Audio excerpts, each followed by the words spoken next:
I'm sure people look out the window and think I'm crazy. We had a real problem selling our house.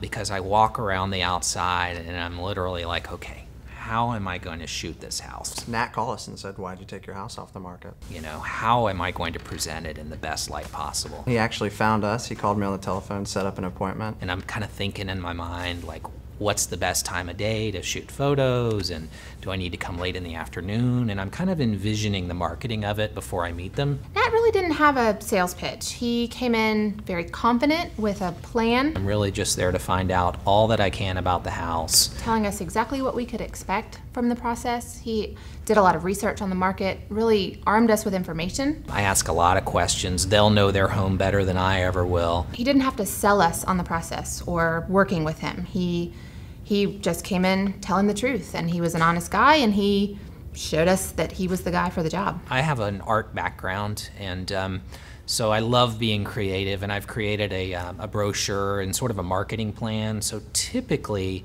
I deliver that in advance, and then they can get a pretty good idea of what my game plan is, so we can really kind of get down to the finer details of their house when we meet. But of course I go through a marketing plan and a strategy because it's obviously important. He just made us feel comfortable with what he was going to be able to do for us. It's really not about me interviewing for the position. I really just go in and meet people, and I try to be as straightforward and candid as I can. I really just try to listen as carefully as possible and just try to figure out kind of some steps in advance on how I can be most helpful. Of course, when someone invites me in their home, they're being polite by asking me to come over. There are thousands of realtors in Charleston, so I use the utmost respect, of course, and I just shoot them straight and tell them what I can do to help them and try to help them get to plan B in life, so the next destination.